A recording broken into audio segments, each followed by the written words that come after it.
Good morning and welcome back to another We Are Sunderland morning briefing with myself, Matty Hewitt. I'm joined by Joe Ramage this morning. How are you doing, mate? Yeah, I'm good, you? Spot on.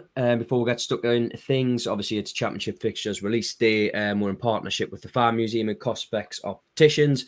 If you haven't yet, head over to We Are Sunderland. You subscribe still for £1 for just 6 months. There's been plenty of good content going up there in recent days. I've had an interview go up with Aidan McGeady, who touches on everything during his time at Sunderland, his plans for the future.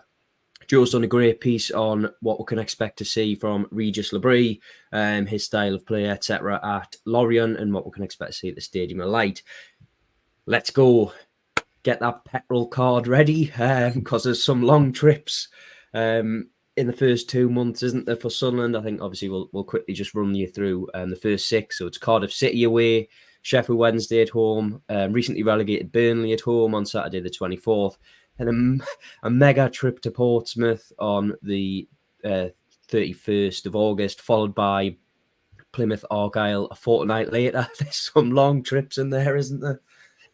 Yeah, it's quite a long start, isn't it? I suppose it gets them out the way early, but it's an interesting fixture list. I think you look at them first 6, but then even if you extend that and go down to October, sort of quickly gets potentially quite tricky as well. So there's a couple of potentially tricky games in there, I think. So it'll be key. I mean, you always say that it's going to be key to get off to a good start, but particularly obviously with the new head coach, with Régis Le Bris coming in, it's probably going to be more so this season that they get off to a good start. Something that they haven't done a lot in recent years. I think they've only won one of the last 5 opening day games.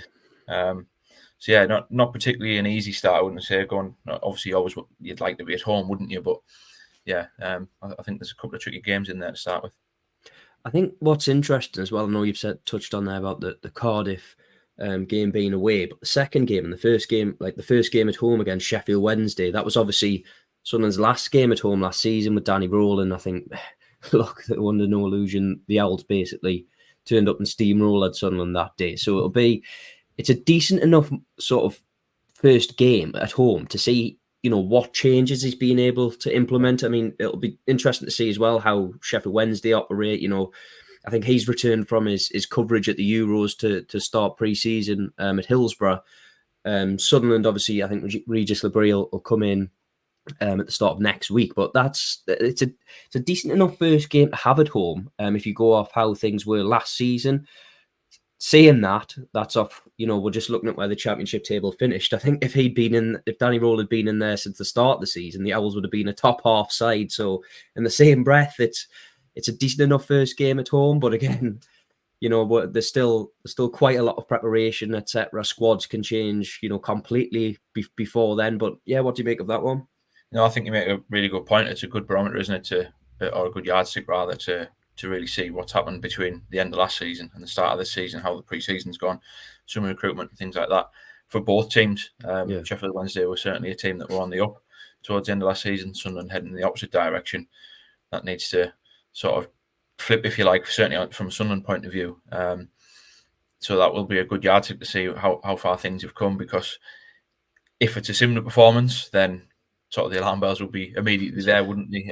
Irrespective of what happens the week before Cardiff City. So, and then you're going into a potentially difficult game against a Burnley side who've just been relegated. A little bit of an anomaly still yet to decide their head coach, if I'm not mistaken. So, don't know what to expect for them. But equally, there's obviously Premier League talent in their squad compared to the last time they were down in the Championship as well. So, it makes it an important game anyway, because you look at that one and you think, right, is that the one where you can certainly look to target 3 points? I think supporters and us alike will all look at games or little runs of games when the fixtures come out and think, right, where could they make a decent run of form? And that Sheffield Wednesday one, your first home game, it's always one that any team wants to get off to a good start in.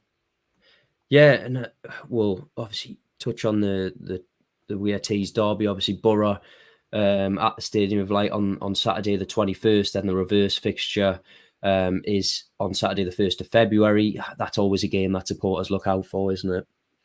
Yeah, it is, but it goes into that first 6 games. You've got the long trips to Cardiff, Portsmouth and Plymouth, and then you're going into a derby fixture with a Middlesbrough team who've started they've started the summer pretty well in terms of their recruitment, and they picked up form towards the end of last season.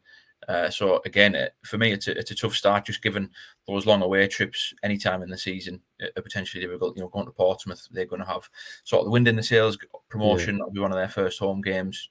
Tricky anyway. Plymouth has been a little bit of a tricky place for Sunderland to go to, and then coming back into that Middlesbrough game, which is notoriously quite tough for Sunderland as well. Yeah, I think I agree with Janet. It's a tough start for Sunderland. Yeah, I mean, Jeanette makes a good point there, doesn't it? That back-to-back fixtures from Plymouth to Portsmouth away in a week to a fortnight. That fans as well are going to have a lot of travelling to do. And again, I know we've said that you get that sort of fixture out the way, but it is 2 long trips. It is, yeah, and the Cardiff one as well, which I believe is 12:30 Sky Sports. That there's going to be a lot of games that are going to move to that with the new TV schedule. So you think if those long trips, if they're going to be 12:30s as well, it's not really kind on supporters, is it, to get them out? Yeah, you can get them out the way with, but 12:30 games as well are not necessarily something that you look forward to if you're travelling that far. But yeah, it's a tricky start. And all you can say the old cliche of you've got to play everyone twice. I think what's interesting as well, you mentioned there back-to-back away games. Looking through the fixtures, there's quite a lot of that where you get back-to-back home games or back-to-back away games. It seems more than usual that, but there's quite a few. There's quite a few of those across the season where you've got double headers on the road or at home. So it'll be interesting to see how that plays out as the season goes on as well. Yeah, that's certainly something I picked up on as well. I mean, there are a number, aren't there? I think just looking at the fixture list now in front of me, you've got 1, 2, 3, 4. I think there's 5 back-to-back away games in there. So that's almost half your fixture list for your away games. And again, it's consideration for fans, etc. We'll touch on as well. It's for form, isn't it? If you're struggling and then all of a sudden you're facing the prospect of back-to-back away games a couple of times over the next few weeks, just psychologically you wonder whether that could have an impact. And like I said, it's something that you don't really see that often, or I certainly feel as though you don't see that as often, as many times as what is in this fixture list, the double headers. So, but then equally on the flip side of that, that'll make the home ones even more important, in the home form, something that Sunderland have got to sort out this season. Yeah, I think we've won 17 of the 46 home games back in the Championship, which just isn't good enough, is it really? So that is something that they've really got to address this season, and then obviously try and pick up their away form back to what we saw in the first season back in the Championship. Yeah, if you're watching over on YouTube or Facebook, Twitter, let us know what games you're looking out for. We'll touch on the final 6 as well. Obviously QPR at home, the final home game of the season. The week before that, final away game, trip to Oxford United. If we're looking at things, how last season ended, QPR were one of the sides that struggled. Another one who had a bit of a, renaissance under Marty Cifuentes, who Sunderland were admirers of. But that Oxford United game, regardless of where you're at, I mean, it's tough, isn't it, to make pre-season predictions? But you would think that they're going to be one of the sides that are down there, if not struggling. If you look at that run in from the start of April, West Brom, Norwich, both away, 2 sides that were up there. It gets a little bit kinder after that with Swansea at home, Bristol City away. Those last sort of 5 games, if you take the West Brom, Norwich City games out, that's not a bad run in if you look and compare to last season. Yeah, I think I agree. I think if you take those 2 away games out at the beginning of April, then you'd look at that.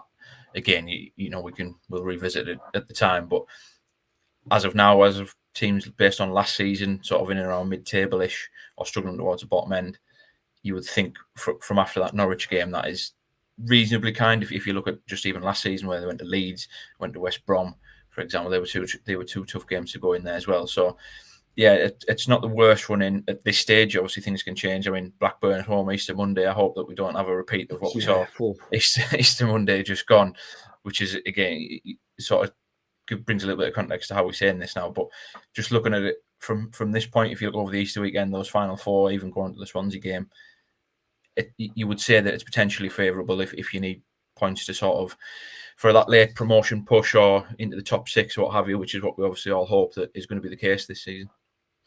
Are there any months for you that look a bit... Well, you sat there looking at it going, "Core, that's a tough month." February for me is the standout month where you're looking at that and thinking, "Cool, that could be a a tough little spell. Borough away, Watford at home, Luton at home, Leeds United away, Hull City at home. Now again, you've got 3 home games in there out of 5, but they're all teams who will have promotion ambitions next season. Yeah, I think looking at that, I agree with you. Particularly if, like I say, if the home form isn't rectified this season, you've then got a Luton side who you probably expect to be up there. That'll be a difficult one. Hull, given their decision to sack Liam Rosenior, they're obviously targeting promotion this season, so you'd expect them to be in and around there. And I think I go back as well just to the start. If you sort of take the first 3 out, then you go to Portsmouth away, Plymouth away, Middlesbrough at home. That's a difficult run. And then you go into October where you've got Leeds, Hull, and Luton as well. So it's not necessarily as though the new head coach is getting an easy start here, and then it could be so key, isn't it? Because if you all of a sudden get to that 10-game mark, we always class that 10-game mark as the first sort of barometer in the season. If it doesn't start well, then you start worrying. So then when you get into that sort of period where you get in face of February like that, it becomes more daunting than what it could be, couldn't it? Obviously, you've got the January transfer window before that, which would, depend on where Sunderland are at, would need to be better than what the last 2 January windows have been either way. But yeah, I think you're right to point out that February one, it just looks quite difficult. I mean, Middlesbrough and Leeds away, probably 2 of the toughest away games that you'll get in the division this season. Yeah, I mean, we'll move things on now because there's only so much you can take from, the championship fixtures. But if you want to look at the list in full, it's over there on We Are Sunderland. You've done a little bit of a tactical insight into Régis Le Bris, really good piece. It's over on We Are Sunderland. You subscribe for £1 for 6 months and you'll get instant access to all of our stuff over there. What did you sort of take away from that? His first season again on the face of things at Lorient was a 10th place finish, their highest finish in quite some time in League One. Second season, obviously relegation. He shifted things about tactically though, didn't he? I mean, you'll give us a better insight. Yeah, it's an interesting one. For the majority of that first season in charge, you played with a back 4, usually a 4-2-3-1, and certainly going into the World Cup break, it was an excellent start for him. I think he only lost 1 of his first 12 games, so you really sort of sitting up and taking notice. It was from when they came back after that World Cup break where things dropped off a little bit. I guess we touched in the podcast on Monday when we sort of gave the verdict. There was mitigating circumstances in that they lost 2 of the key players, Moffey and Wataru, went to Bournemouth. I think Moffey went to Nice as well. They were the 2 biggest goal contributors, which will impact any team. Then what was interesting with form sort of dwindling a little bit, he tweaked things towards the final month of the season and went to a back 3. The biggest result of that came with a 3-1 win at PSG, standout win in any season in League One, you'd imagine. So then that was the sort of benchmark for him to continue that into the next season. But after a decent start, I think they went and drew 0-0 with PSG the first game of the second season, beat Lille 4-1. You're thinking, okay, it's going to work, kick on. But then I think they only won 1 of the next 16, so clearly it didn't. But he did seem quite married to the sort of like a 3-4-2-1 system where your wing backs will be high, really stretching the pitch. And then you've sort of got 2 number 10s who can drop in or support the lone striker as well. And he did stick to that quite rigidly throughout the season. Not necessarily a high pressing team, could do it at times, but more inclined to invite the high press rather than do it themselves. I think one of the main takeaways for me was how they like to play around at the back. I think there'll be a huge responsibility on the centre backs and the goalkeeper. I think they were first in the division in both of his seasons for touches in their own penalty area and their own defensive third. That's quite striking. So that tells me that I'd expect a lot of sort of playing around between sort of Ballard and O'Nien and the keeper, trying to bring in that first line of press. And then it's going to be key who the midfielder is. You'd think Dan Neil. I know there's talk about whether he can move further forward to sort of tap into his ability of assists and things like that and add to, 9 goal contributions last season. But I think someone like him could be key in this system, someone who's really comfortable, confident to come drop in almost as another centre-back and take the ball and then in those tight spaces and turn out and look to beat that first line of press, because then once you get past it, then you obviously have overloads going further forward. So, yeah, interesting that he stuck with that as well, given that when it didn't necessarily work in the first season, or the second half of the first season rather, he switched to the back 3 and didn't necessarily do so in the second season. But given Sunderland's squad at the moment, you look at the likes of Dennis Serkin in particular, with him coming back to full fitness, if the sort of wing backs or the wide players is going to be what he's going to use, you imagine him and Trey Hume, possibly Timothy Pembele, maybe, depending on his fitness, Hume moving into that third centre-back role. they will be key. And there's a real width to the pitch. They get really high, and it's almost like chalk on the boots sort of Sunday morning speak that you used to get. But that it does feel as though that's how important they are. And then you have that central midfielder who kind of knits it all together. Within saying that, if that's the system, it will be interesting to see what the role of Jack Clark will be if he is to stay. Naturally, he's out wide. You've seen a lot of stuff when I've been going through his analysis or the games rather. Those 10s that I mentioned, they almost free roles. It would suit Joe. We've spoke quite at length about how where's his best position. He's broke beyond the forward quite a few times, but he can drop in deep. Probably suit him quite a bit. But then Clark, not sure would he be given a bit more license to go further out wide. So yeah, really interesting dynamic if that's the way that he's going to go. But equally, he performed better with the back four as well, which was a similar system to what we saw from Sunderland throughout large parts of last season. I'm keen to pick your brains on this because it's something that I've taken away. I've looked at, obviously done a bit of research, etc. Your piece is a great piece. Again, as I've said, I'll give it another plug. If you haven't yet read it, head over there to great little insight into what we might expect. At Lorient, they were quite comfortable not to have the ball. Now that is going to be something.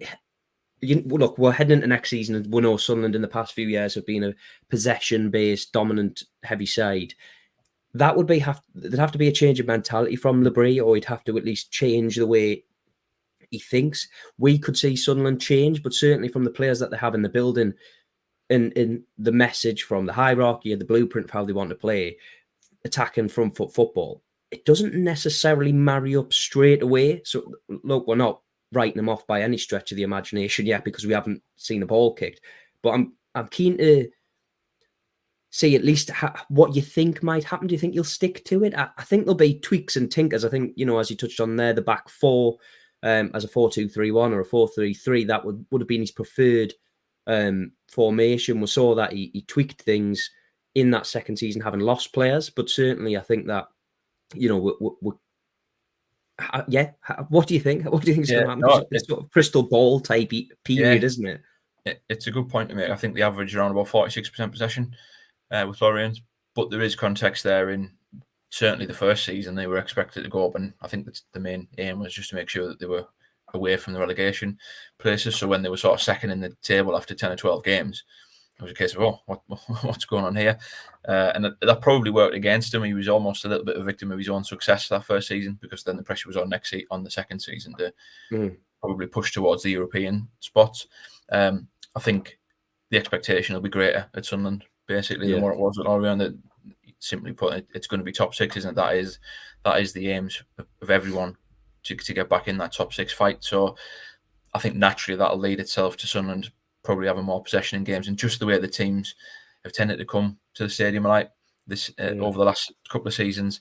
Quite happy for Sunderland to have lots of possession and then sort of sting them on the counter-attack and through the middle, and that's areas that have been needed to address, haven't they? Which goes back to the recruitment in terms of that number 6, and I think that'll be key for how Le Bris wants to play.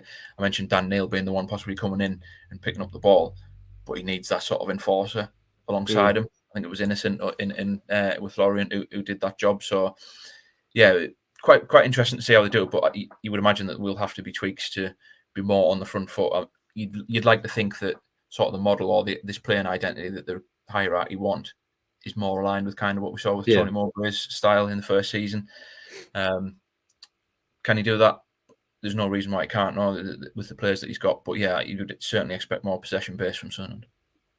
I mean, you've touched on it there. Jeanette again's got in touch to say about systems being irrelevant unless you have the tools to play them, which is a perfectly good point, which takes us into how important the recruitment is last month. Now, again, risk of going over all ground here. We could be back in January when we first started bringing these pods to you. But a striker, that's going to be vital, isn't it? Because it's that position, as we know, in any team, scores your goals, but it plays a key role in Le Bris' system there as well, doesn't it? Yeah, I mean, like I say, the ones that went out, I think there was 23 goals and assists between them when they left in the January.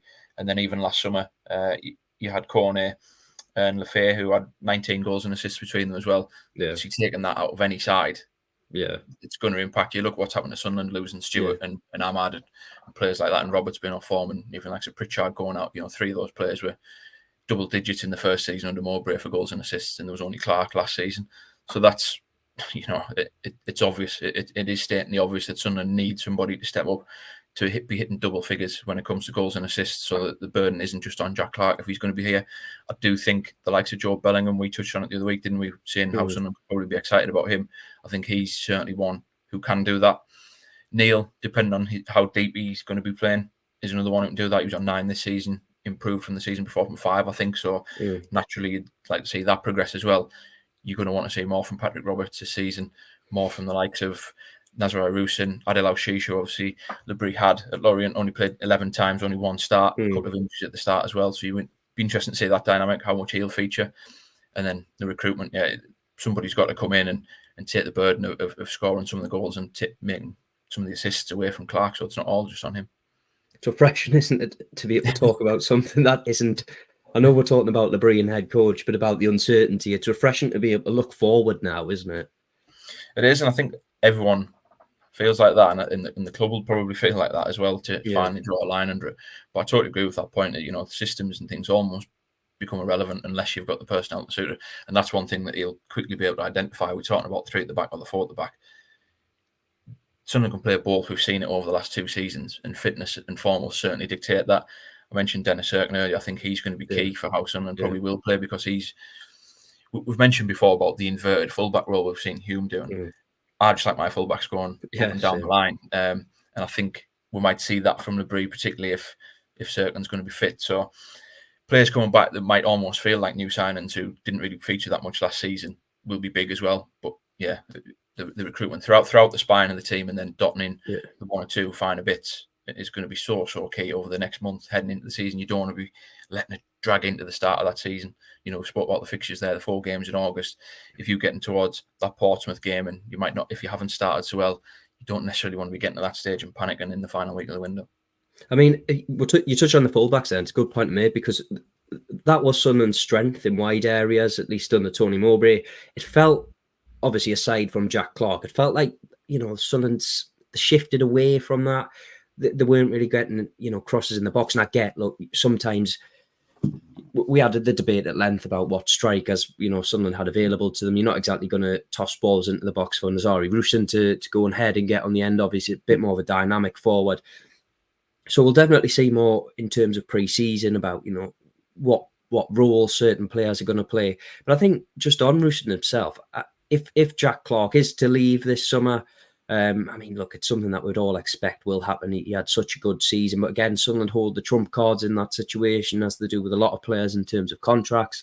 We still have Chris Riggs' contract situation to be resolved. But on Arusin, would you like to see him given a run out there on that left-hand side? It's where he scored quite a fair few goals at his previous club before moving to Sunderland.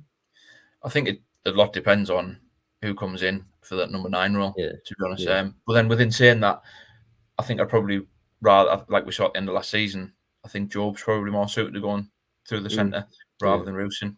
So in a word, I probably would rather see him go out there. If Clarke's not going to be here, I think that would be an option that's certainly worth considering. Barr can play out there. Mundell, another player that's sort of gone under the radar, brought in January. Going to need to see more from him in the sort of, certainly pre-season. It's a big chance for him to sort of prove why Sunderland have brought him in and why there was talk about him. Is he going to be the next one in line to go up and sort of follow the same trajectory and path that Jack Clarke has? So there are options out on that left-hand side. If Clarke is going to go, that is one area that they probably have got a couple of players for. Now, the question is, are they good enough to step up as a collective to try and match what Clarke would vacate? That very much remains to be seen. But ultimately, a lot then depends who's going to be through the middle, because you don't really want, like, as much as I think Job can play the role, you want a natural striker going in there. And I think if Le Bris is going to play in that system of the 2 10s, Job will probably be more suited to one of them rather than the 9 through the middle. Yeah, Jewison Burnett, another one who sort of needs a big pre-season. I think what's strange about this, and we'll wrap this up and we'll do a bit more of an in-depth one maybe next week, but the feels like there's a lot of players in the squad who either have something to prove or their futures may be a bit uncertain. For example, Burnett. Mundell, again, another one who came in but didn't really set the world alight in his first, half a season at the club. we're set for a very interesting summer in terms of who stays, who goes, who gets exposure to more first team football. We saw Nathan Bishop obviously leave on loan, which is an interesting conversation to be had there in terms of if he plays the full season at Wycombe, starts as the number one, comes back to Sunderland, he can then either be in contention to be number one, or Sunderland have a potential resale value on him, which is all part of the model, and it's all part of how they want to take things forward. Yeah, well, I mean, those assets that Sunderland have, would probably at decision time with a couple of them, do the cash in on some of them. Yeah. I put a piece up yesterday on that, sort of some of those players, Clark being the obvious one. But then you look at the likes of Neil with the contract stuff that came out earlier this month. Patterson, there's been plenty of interest in him. Have we reached the point where there might be a decision to make on one of them just to try and invest that money into the squad elsewhere? Now, we'll use Patterson as an example. Obviously, with the two goalkeepers going out, you would expect that not to be the case now. But within saying that, you've then got two goalkeepers who are very highly thought of in the building, in Richardson and Young. I think the long-term goal will probably be to see one of them replace Patterson down the line. If there's still interest in Patterson, I mean, Patterson's contract until 2028, so absolutely no concerns about having or feeling as though they have to do that with him. It's more, what would their preference be at this point? Do they feel as though they need to bring a substantial fee in to map out the rest of the squad?